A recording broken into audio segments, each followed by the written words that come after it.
Hello, Cardstack community. My name is Chrissy, the founding director of the Cardstack project, coming to you from the land of the Web3. Today, I want to give you a sense of the roadmap for 2023.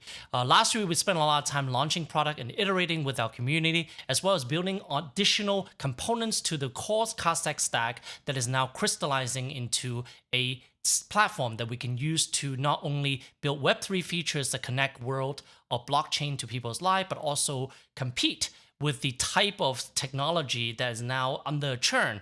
People looking for decentralized alternative for things like Twitter. We're seeing SaaS products, extraction, the raising of prices become less of a good value proposition. And people looking beyond that, and some people looking at AI, but certainly Web3 with its maturing tool set can definitely bring a new component for coordination and competition that will be a leading edge of the next phase of the development of the web. So let's jump right in. So this ecosystem roadmap is going to focus on first part talking about what our mission is.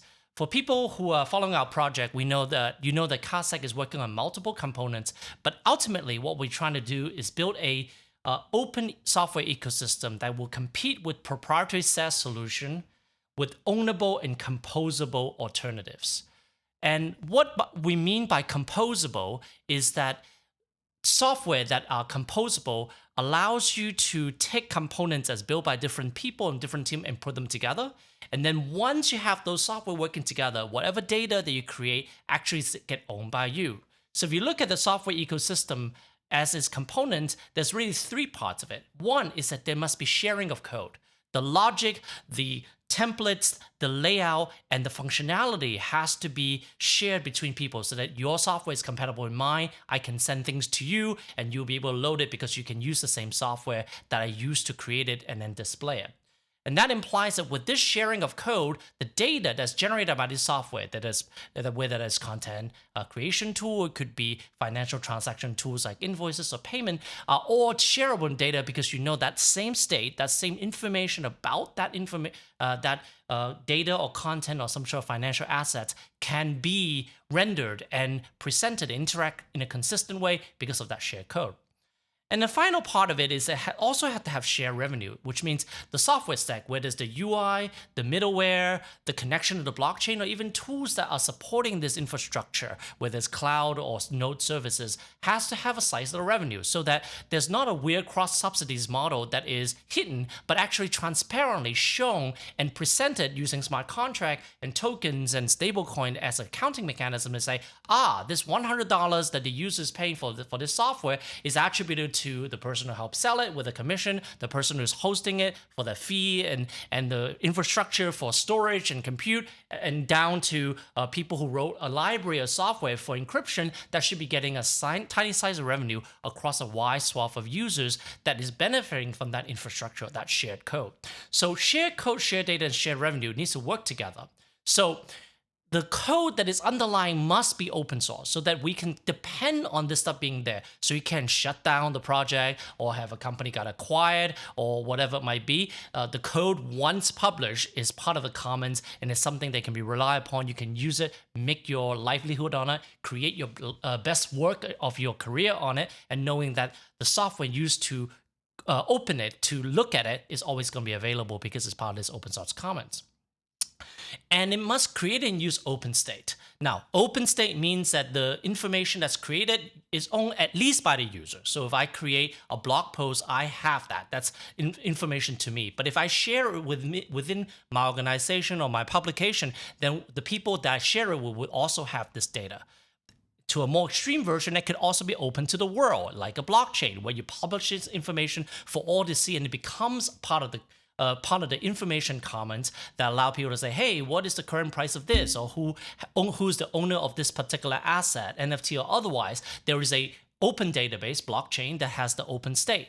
So when a piece of software creates and consumes open state, it can be composed. So you can use someone else's data, someone's membership data, to inform your marketing campaign. And this composability requires us to share it in a protocol that allows this data to not only be owned by one company where it lock you in, it's like you have to keep subscribing to get access to your data, but in fact, you can go beyond that. And that's what open state is. Now, open state does not mean blockchain, which means that if you use a decentralized messaging system like Signal or the protocol like Matrix, you can share data with each other, but it could still be encrypted within the group. So open state does not mean public information. It just means that the state is not locked in by a particular vendor or provider.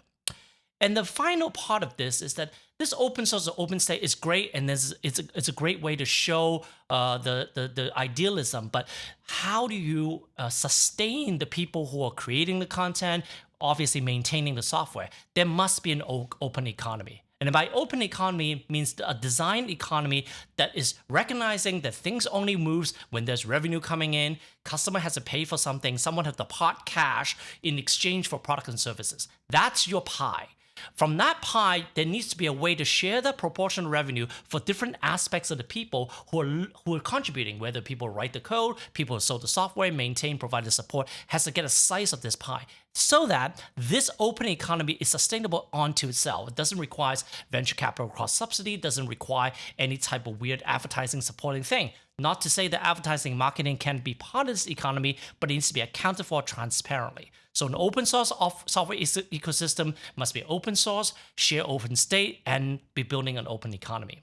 But if you look a little bit more at it from the way it's built out, open source is definitely at the core of it. And this symbol means all. It means the entire stack, the front end, the back end, the hosting, the storage, the blockchain, everything needs to be open source. Because if one part of it is not open source, that becomes a part that can become vulnerable to capture. And that capture could just become a Trojan horse to say, hey, I got this one piece that's not open source. I can use that to extract rent from everybody who's using this ecosystem. So it's important to keep all the software open source. Open state means that it's a summation of all the ways we share data. Now, the open state could just be something you store on your computer. It could be something on your phone. It could be something on the cloud. Certainly can be something on the blockchain. But what we need to do is to make sure that the application or users don't really care where that information is coming from. So the payment information may be derived from a blockchain. The membership could be a combination of who owns NFT or who has a certain loyalty membership with a particular brand that comes from a database from the cloud. It could be associated with some information that's only on your phone, some key or some sort of password that's only you. But that particular combination or summation or aggregation provides experience that allows the open source software to render in a consistent way. And then finally, you got to make sure that everybody has a percentage of it so they can say, hey, for the size I'm getting, I'm able to continue working to improve different aspects of it, whatever your skill set may be. So open source ecosystem requires open source, and that's where the composable UI comes into place. So one of the important thing and one of the observation is that, even today when people are using apps on the mobile device or even using dApps in the Web3 ecosystem, you go to different tabs, different apps, and they do not integrate. The user experience itself is not usually aggregated. There might be aggregation and like back-end integration between the two companies or two projects, but when you come to the UI, you go to a different destination, it looks and feels completely differently.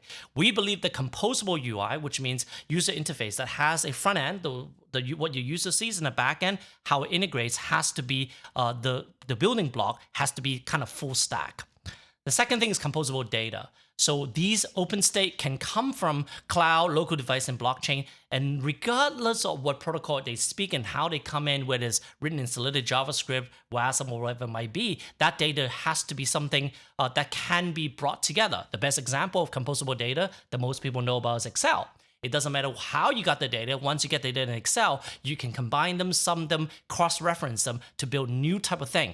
We need that computational substrate called composable data to manage and use this open state. And for payments, you need composable way of getting the flow of revenue. So people may have accounts. That account may be held by keys. And this is something that's very familiar to people in the decentralized space. I have my key, not your keys, not your coin. But in most people who have experience with banks and other financial institutions, the institution acts as an agent. They have a permission from you to access your account, permission to do something on your behalf, like a robo-investor or something like that, that will rebalance your portfolio for your retirement. These are, I think, both sides of a valuable thing, which we call hybrid custody, which is sometimes you want to completely be in control, sometimes you want to delegate that control to an agent. But either way, That type of mixing and matching and ability to have teams working together, splitting a payment because it's like, hey, let's go 50-50 on this song. We wrote the song together. It would be good to be able to have that automate in a way where that cash flow and revenue gets cascaded correctly in an automated fashion, but into a place where the person has control of, whether it's through a key or through an agent that give you a password. So that's the building block of a composable economy. And if you look at it from a Cardstack point of view, we have come up with some kind of brand name to kind of summarize the words that we use as jargon. When we talk about composable UI, which we'll touch on in a little bit second, we use the word Boxel. It is the encapsulation of a piece of software that's composable. It can be fields, it can be cards, can be full-size apps that are nestable and composable, that contains both front and back end logic written in JavaScript. That's our contribution to composable UI. This has been the thing that's been longest in this R&D gestation. In Cardstack, we've launched different versions of it, used different components of it in user-facing application. But we believe we have found the core composability principle that is full stack, which is rare. Most JavaScript people either focus on backend making REST protocol or front end using making pretty UI that animates. But we believe that to make something truly composable, kind of like how game engine composes object, it has to have the animation, the way it looks, the way it feels, the skin, as well as the function. And we are seeing that as a game engine approach, and we've kind of translated that to the web. Composable data is a realm, so we want to be able to take that information and save it on a file system on your local machine, save it on a cloud if you're using a hosted service, or save it on a blockchain using a decentralized storage mechanism.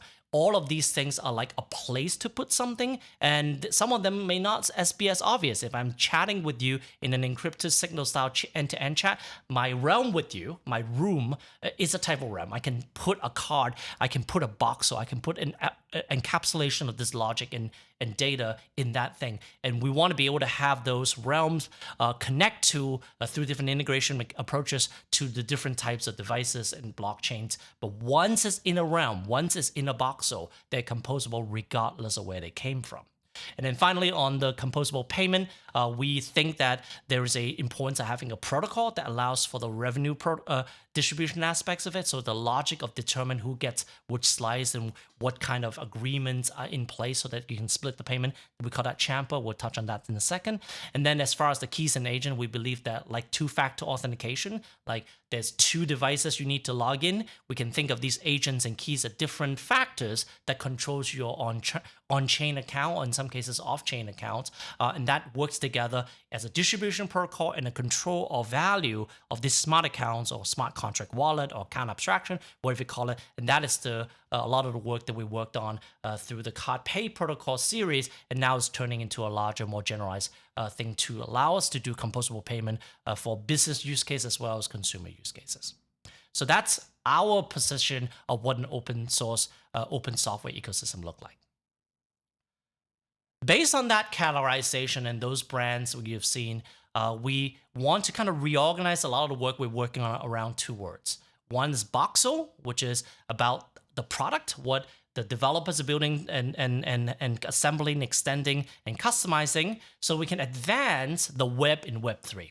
So the web is where Web3 is mostly delivered, like dApps or decentralized application, or even centralized crypto applications are distributed through the web. It has a website, has a URL you go to, but it's not composable in the same way. It doesn't have the same cohesion that you would expect. The composability may be in the back. In the front, it's still very much branded, single party, trust me, this is the UI you see. We believe we've decentralized that. We're going to use the Boxel product stream to go after that, and we'll get in a little bit more detail what that looks like. Champer is the revenue protocol for Web3. Most of what people talk about Web3 is about tokens, NFTs, swaps, and stuff like that. But the most important thing, I think, in driving activity and renew interest in the real world is that, hey, I started a restaurant, I'm getting cash flow, I have this revenue, I'm using my revenue to pay my supplier for food, pay my staff for working the dinner shift, and then pay my rent. So it's all about the flow of revenue into the different pockets.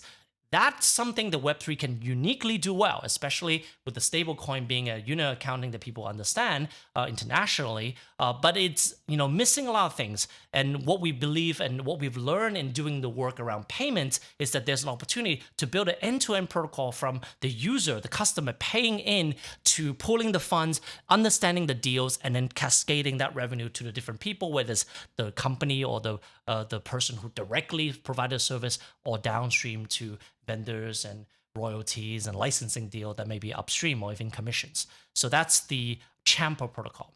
If you look at what we have been doing and shipping in last year, we've got the Cardstack framework, which has been in active development, the runtime and compiler, the SDK that we used internally, and we in the Cardstack Hub, which is our hosted component, as well as Boxel, which is the name came from the design system, the way we architect our user interface and components so it can be composable.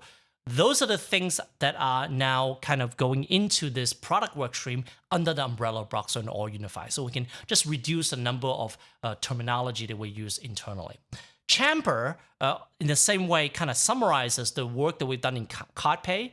You can think of CardPay as an end-to-end integration using smart contract wallets and kind of smart contract revenue processing functions to show how you can build like a Venmo or like a PayPal, or in some cases like a Stripe or Square type of experience, a merchant payment experience using blockchain. We want it to be efficient, fast, and easy to do. And from that, we really learned a lot. We added even a card reward system where based on what you spend, what you do, the activity you've done in the protocol, we can actually give you rewards. And now we've launched that as part of our kind of a user reward system, as well as a same architecture supporting our staking. So based on your activity, using our bridge or using our contracts, you will get a token distribution as a reward. These are all built on top of Nodes to Save infrastructure, which in the Ethereum virtual machine space, so blockchain that uses Ethereum virtual machines are Ethereum mainnet, Polygon, Gnosis Chain, even Avalanche and the world like Optimism and Arbitrum. They all uses the Nodes to Save smart contract wallet as the substrate, and we have added a lot of our features not as custom smart contract, but as extension and modules in Nodes to Save, so that wherever funds are stored, they're actually stored securely using well battle-tested smart contract wallet. All we are doing is modifying how and who can access data under what condition, so that you can use that kind of building block of these kind of smart account, as we call them, to kind of chain together a revenue protocol where there's multiple at-rest point of value accrual and different rules and controls that exist there. But to move these value around, as money come from a account for the, let's say, a SaaS subscription for an ecosystem, to the proportion payout to commissions and affiliate link, to the proportion payout to the hosting providers, and to proportion payout in salary. You want to be able to automate a lot of this stuff, and you want to calculate how much something is owed. And that's when we basically made a realization where we call into the tool set of data science. Like, can we just look at the data on the blockchain, put it into something like Excel, analyze the data, and then decide based on some number crunching, which is much more efficient than doing it all with smart contract on chain, and then distribute based on that output from that kind of off-chain data processes. And that's exactly what we did. We did a system called Proof Analytics that uses an analytics system off-chain to read on-chain data and then come up with a proof or a decision, and that decision get written back on chain through a Merkle proof, and that control the distribution. And that's what is actually used in the staking program as a test case for this technology working end to end. All of that information is going to the revenue protocol under the Champ umbrella for continued development, and obviously for packaging and delivery to developers and end users and other people in the Web3 community. One final note is that a lot of our work has been focused on bringing everything together. The glue that brings a lot of our current development together was the Card Wallet, which is an iOS application as well as an Android application delivered and shipped to the App Store for about a year and a half now, where it allows us to bring everything together so that what you're interacting through a wallet hits a lot of the different components, especially around the payment and the Champer side of things. that is now split into a part where one part of that wallet experience around account, transaction history, being able to take actions and payments, those are going to in a Boxel way. So we'll boxelize the information so it can become the substrate of these composable blocks. So instead of having a custom wallet, you can actually, developer can use our components to display certain types of actions and assets by using our SDK to kind of pop into a web app, or as we're working on, possibly even pop in with a React Native application where you can get a native look at that asset or that function. And as far as the wallet features in terms of like sending account, transferring balances, controlling access to account, that's going to our Save Tools work, and that's under the Chamber umbrella. So all of the things on the left is now moved into this 2 work stream. I'm going to take a second to talk about the word Boxel. So Boxel is a word inspired by the pixel, right? Pixel is picture element, pixel. And voxel, which famously is used by tools like Minecraft, where you can take different blocks and make really amazing structure, is based on this idea of a volume element. And it's all about composability. You can take a pixel and munch it together, whether it's using Photoshop or nowadays with DALL-E's and Midjourney, people can just describe it and it generate this 2D pixel or picture element that has this entire kind of composability from little dots form into a picture that inspired. Voxel is the same thing. Boxel is taking something that is like, on the web, things are like little boxes, like a form, a field, a page, a card, a scrollable list. These are different type of boxes. For those who are web developer, these are CSS box model boxes. So it follows this reflow. You make your screen bigger, it gets bigger, make it smaller, it goes smaller. It's a pretty flexible and pretty dynamic way of composing and nesting information. It's much more powerful than doing it in Paint. There's a really, really nice composability that comes from many, many years of iteration in the web browser engine. And we want to use that box element as the rendering kind of boundary, but then within it, put a fully functional app. So if I embed a payment form within a application packet, by the time you finish applying for a gym membership, you can do a payment right there. Those things are now 2 different apps. You have to go to a link and then go back, and you link back and forth. But with Boxel, you can nest them in a certain way. And the design system that inspired the name Boxel allows it to manage in a sensible way. And there will be a talk that I'll be doing in a little bit, in a few weeks, which will go a little bit deeper on what are the elements of Boxel, how does it work, how does it relate to motion, and how do you compose an entire application using this building block the same way you can compose an entire magical experience using Minecraft, using Boxel. So the composability is key. And by doing so, we can advance the web in the Web3, the actual way we build these web applications in a fundamentally new way than just putting little buttons and forms on the page.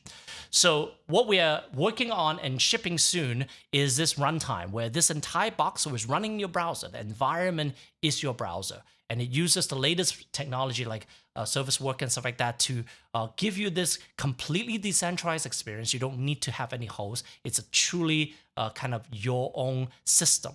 And that system allows you to connect these different boxes together. Some of them are made by the same team that's making the standard one. But as it even extends, if it's third-party people say, I have a new ticket for my concert, those boxes can animate and connect in ways because much like if you contribute a new skin or new character in the game kind of incorporate that in the environment. And that's what Boxel Motion is, a kind of physics engine, animation engine.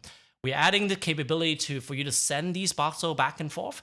So in a real-time realm, like in a chat or a way, we're seeing more and more chat UI being something that people expect to say, hey, if I'm going to save this or send it to someone or make sure they see it, I'm just going to add it to this DM. Well, that's a really great pattern, except instead of just sending text and images, you're actually sending this fully active kind of application states where the other person can say, oh, you're trying to send me a thing to buy this product. It's already filled out. All I have to do is put in my key and sign it, and I can do it. And I don't have to redo the whole data entry for either the shopping cart or the parameter for a mint or something like that. So that real-time realm is a way to share these fully functional box element. Sharing these objects is really cool, and we're adding that using the Matrix protocol as the first protocol we're going to integrate for that, but we will support other messaging protocols like thing.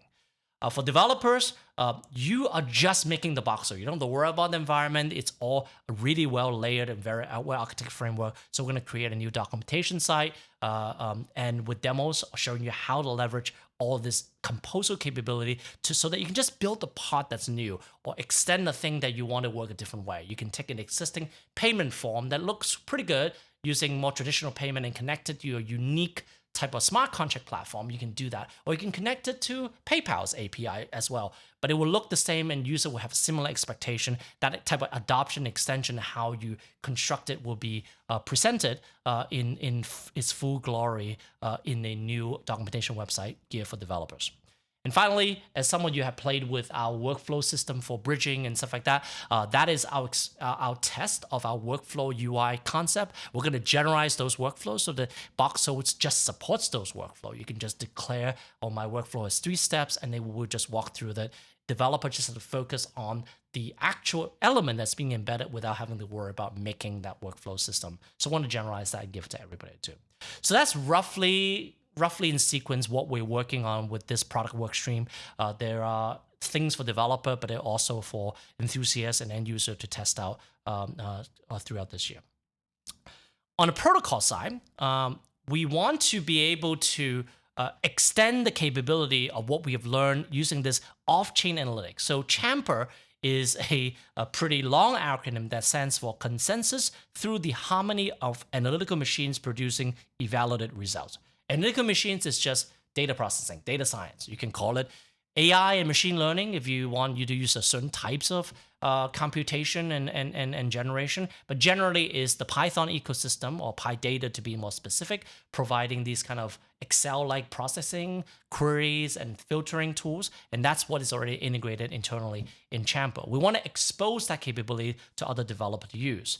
Before that, we want to make sure that all the elements of Champer is working well. So the tool that's launching soon is something called a scheduled payment tool, which is part of the Champer family. You use something called Crank. So it's an automation system that basically says, I want to pay someone 1,000 USDC every month. And then we will have a crank, like an automation script that runs every minute, hour, and say, hey, is there any payments going out in the next minute? And then if you have scheduled a payment, either recurring or one time, we'll pick you up and send that transaction on chain. So this idea of revenue protocol and revenue processing requires automation. And Crank is our infrastructure for automating this thing in a very integrated way with the rest of the protocol. To know what to send, scheduled payments is simple. You already decide upfront how much you're sending, but sometimes you say, hey, I want 30% of the revenue split every month. Well, someone has to calculate that 30%, and it will be annoying to have to manually enter that on the blockchain. So we have something called Crunch, which we use in our staking and reward system, where we just look at the activity on chain, go through some number crunching using the Python tool, and then say, this is $4, $6, 6 cards, and whatever it might be. And that is essentially given to people through a claim. So you can say, hey, I want to come and claim 4.67 USCC, and then you can just withdraw it from a pool. So that's already something that we have launched as part of reward. We extend it so they can support not just card type of payment, but any type of stablecoin payment on multi-chain. It's worth noting that a lot of what we did in CardPay was specific to the Gnosis chain, where we have the great support of the Gnosis Safe infrastructure.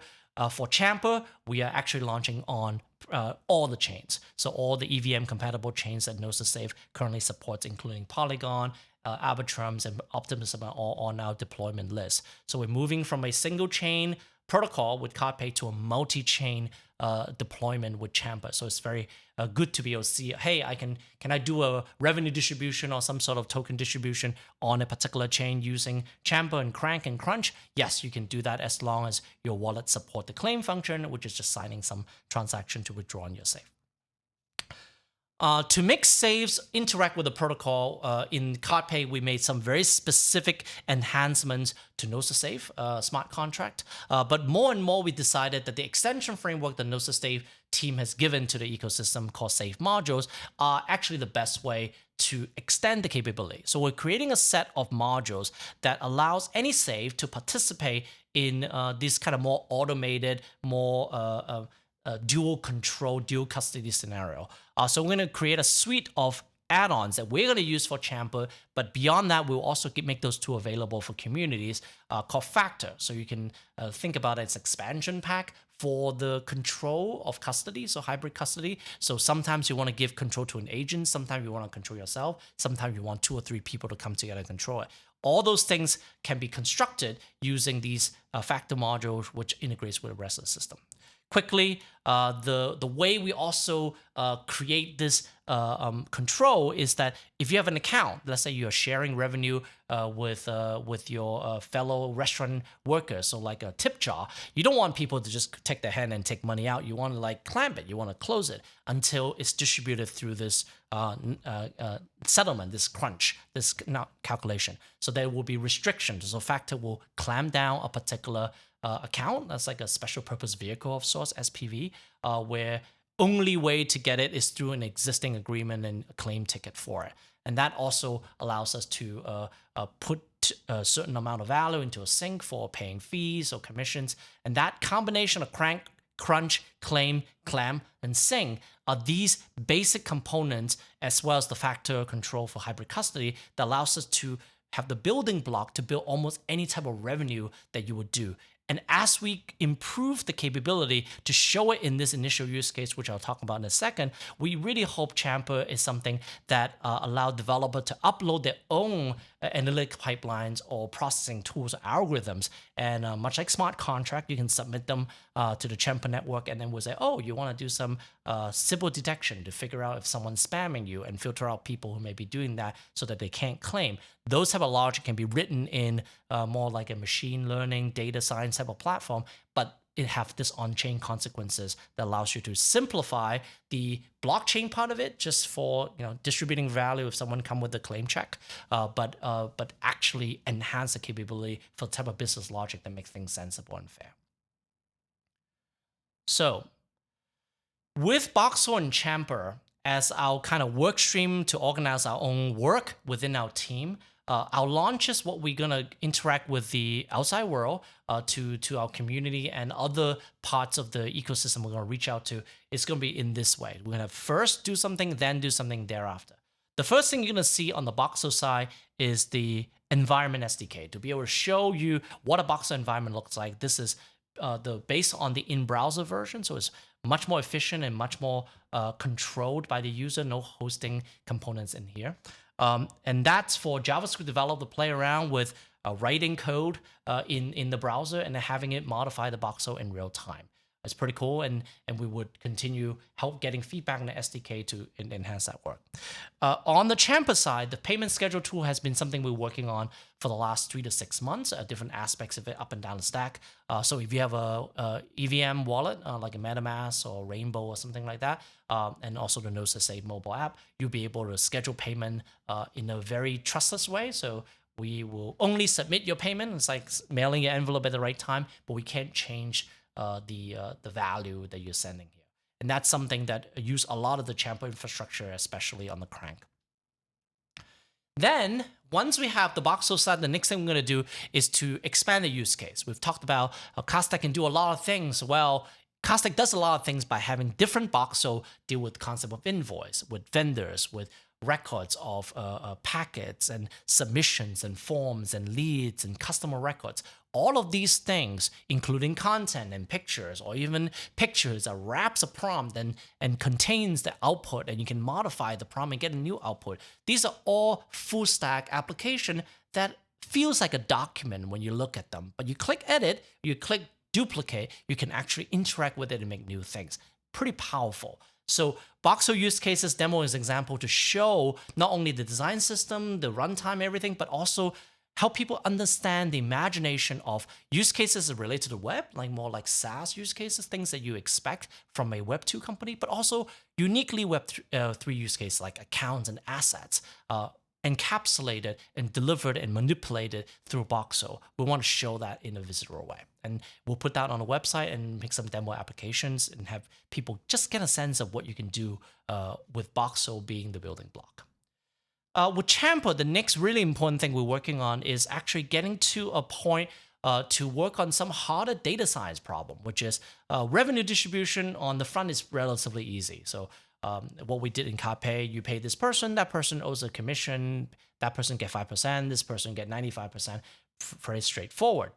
Proportional software revenue distribution, especially those, allows us to fairly distribute revenue to open source contributors. So when you write open source, you may be writing something in a particular category to have a library for someone to render some image or something like that. Well, you want to make sure that you get a portion of revenue for the contribution of your code to this larger application that's monetizing and generating revenue for subscription or whatever it might be, or it could be a sale. So we want to be able to look at not only how much revenue is coming in, but also how much this particular code base or this particular module, this particular voxel is related to the value. So this requires some graph analysis of the dependency of the software, the usage, and kind of put them together. So there's a lot of potential algorithm that can be in play. The most important thing is to make a version that works end to end, and that's what we're working on. We're focusing initially on like donation and contribution and grants. So if you put $1,000 and contribute to software you care about in the Web3 space or in the Python space, we can look at your code base and say, hey, we'll distribute your $1,000 this way based on what you use and what your package you use uses. So that's the first kind of a end-to-end run. We're going to deliver that. But that's really important building block, because once we have this proportional software revenue distribution for like open source compensation, that's actually the same runtime or the same processing pipeline for revenue distribution from customer cash all the way from a SaaS subscription. So that's essentially what we want to do. We want to be able to extend Boxel so that it actually encapsulates ready-to-use, commercially valuable software that users and those that want to pay and for paid subscription customers will pay into this software ecosystem, this open software ecosystem.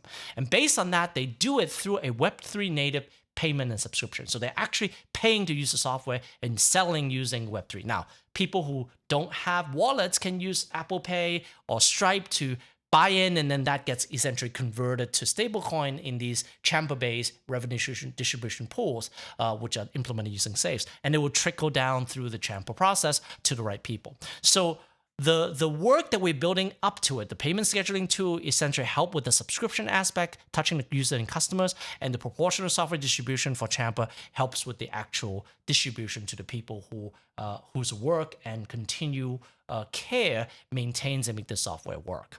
So end user, users, and customers work together, advancing the web and then providing a revenue base for using Web3 for the web that we see. If you look at the people that's involved in it, we want to serve users and convert them to customers. We want developers to be able to sell the software and do their work and deploy to the network. We want open source contributor to be able to sustainably work on the parts where it is visible or invisible. We recognize you by the analysis of your software.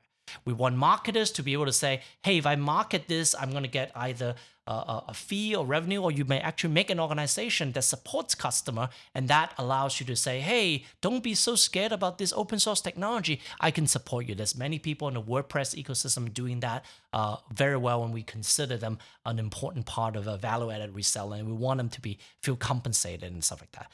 Web3 enthusiasts and people in EVM know that we're using this amazing tool set that's being created in the various phases of the crypto and blockchain development, and try to use it for revenue, using for something that actually have business value long term.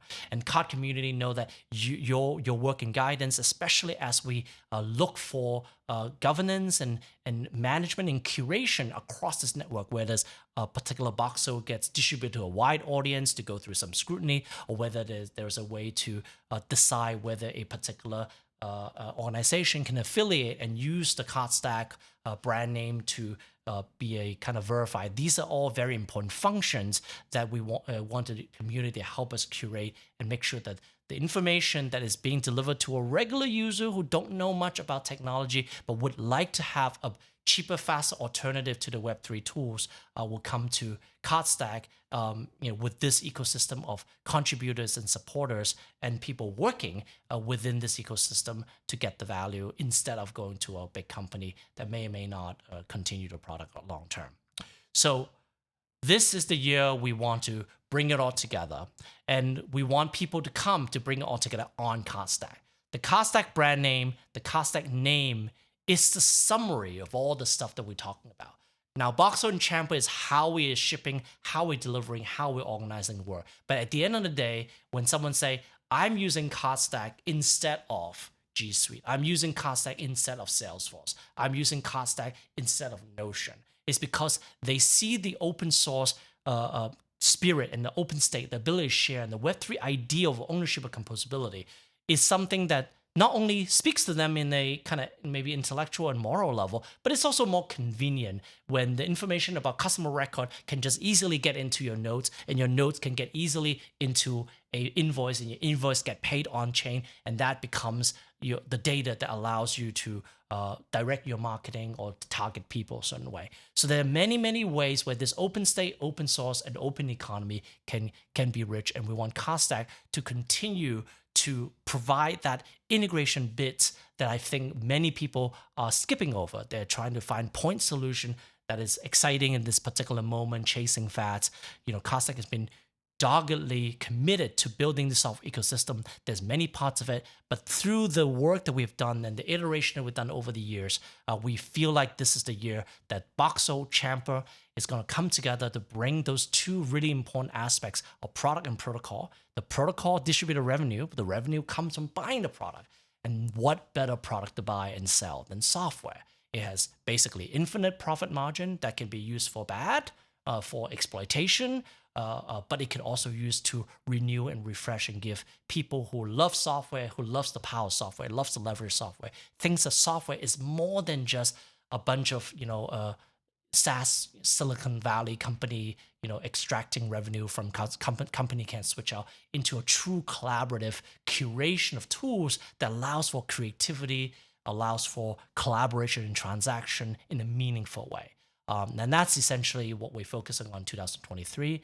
And I look forward to continuing seeing progress, and I will be doing talks specifically around Boxel, around Champer, and other aspects of how we use saves, as well as our idea of how this idea of smart contract wallet, a hybrid custody, is an important building block to bring it all together in a way that's compatible with the spirit of Web3. Hope this wish to everybody Happy New Year, and for the people celebrating Lunar New Year, Happy Chinese New Year as well.